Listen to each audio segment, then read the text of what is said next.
Hello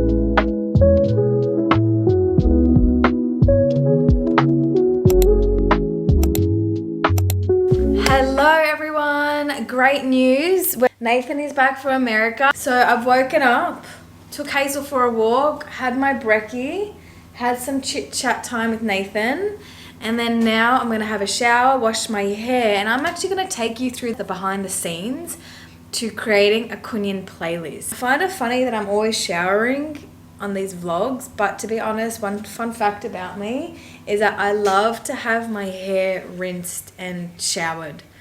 There's just something that it does to my brain and my mind and my creativity when I rinse my hair. Let's just go from there. The playlists are very intentional and they're very specifically designed to take students on an emotional journey of moving energy through their body, through sound and through movement and through their breath.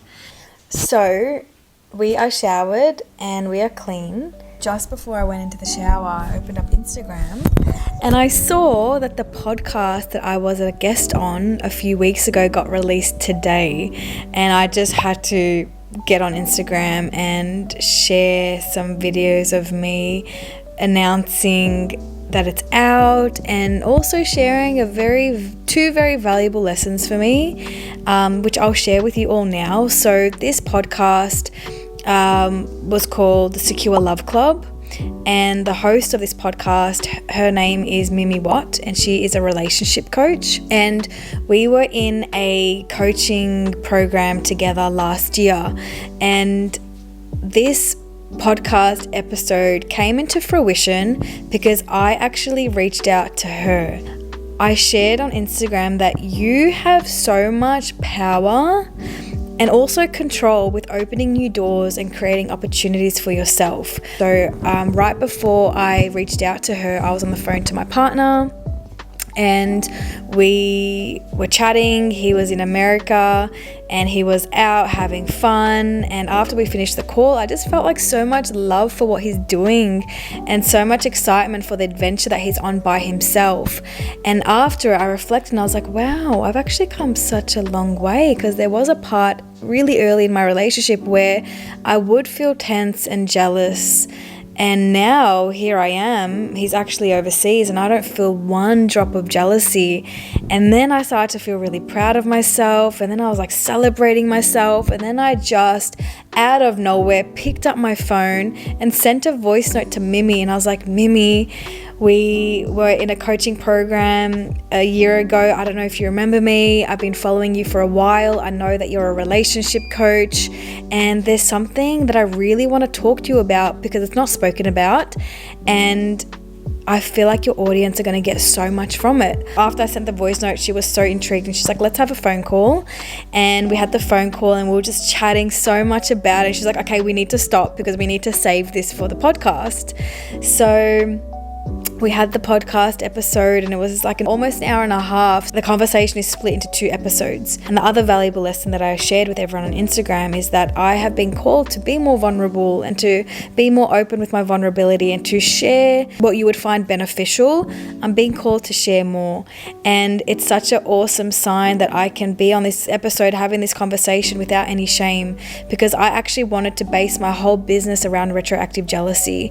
And I wanted to share how you can heal it, because the biggest tool for me was KunYin, was connecting to my body and releasing emotional baggage from my body. And KunYin helped me release all of that. So have a listen to that podcast episode. I will drop it in the comments. So this podcast is for women who have an anxious attachment style, who feel insecure in their relationship, who are really fixated on their partner's past experiences, their exes, their past relationships. And yeah, if you are suffering with that, this episode is for you. So enjoy. But now we're going to have lunch and then we're going to finally create the playlist, okay? I'm seated now, and at the start of the video I said that I'll be showing you Hazel's eating in the background. That's okay if you hear that, that's okay. I'm going to show you the process of how I structure a class, specifically for a 6-week journey. I have so many different embodiment practices and activities plus KunYin that I can use at different points in the journey. So I really like to feel into where the girls are at every week and then choose which embodiment practice that we're exploring. Last week was week 1 and we did some music sampling, and that was a really interesting process for some of them. But music sampling is when I play snippets of certain songs and they sit with it and they move to it and they notice what emotion it brings up. Now, there are songs that your body loves and there are songs that your body despises. And within that process, you discover, oh, my body loves that. There's so much pleasure and joy and I feel so connected to myself. And then when your body doesn't like a song, it's like, oh my God, this makes me feel so frustrated and angry. Oh my God, I don't want to move to this. And it just creates so much tension. But the key is to move through it either way, to keep going, to keep moving through it. I played different genres of music and everyone responded so differently. Some loved it and some didn't like it. And in that process, you could tell in their voice, like with the songs that they didn't like, it actually brought up some anger. An interesting thing is that within this process, you get to distinguish what your mind is saying versus what your body is saying. For example, I played Oxytocin by Billie Eilish. And one of the girls was like, I love this song, I love Billie Eilish, but her body didn't want to move to it. So you could see that her mind really liked it, but her body didn't. She wasn't in the mood to move to that song. You begin to gain awareness of the contrast between body and mind. So I actually remember everything they responded to during music sampling. So I'm just going to quickly put together some songs. I might create a mini KunYin playlist, and then the second half of the class we're going to explore these songs, but they're going to be moving individually, and I'm going to get them to move to a song that is lighter and then to a song that is darker. I think that's what we're going to do. I think we're going to do light and dark. My camera died, but that's okay.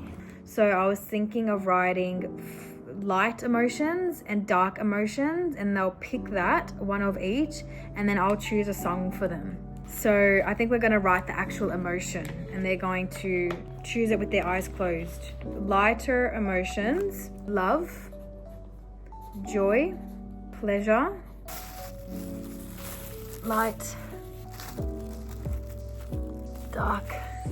Okay, so I'm writing down on a piece of paper, then I'm going to cut them out, and then we're going to have 2 separate bowls for them. For the lighter emotions that they're going to be choosing from is love, joy, pleasure. The darker is sadness, anger, rebellion, lust, fear, innocence. There's something else. Empowered. And I'm going to get rid of lust. And we're going to put disgust.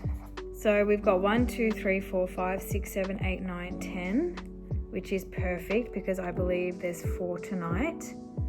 So they're all going to have like 1 each. Let's cut these out. And that's it. So that's what we're exploring. And the reason why is to connect them to their emotions, to how their body's feeling, and to just share with you, like, really, what is the benefit of this? Firstly, this is allowing them to express themselves, these emotions, not through their words, but with their body.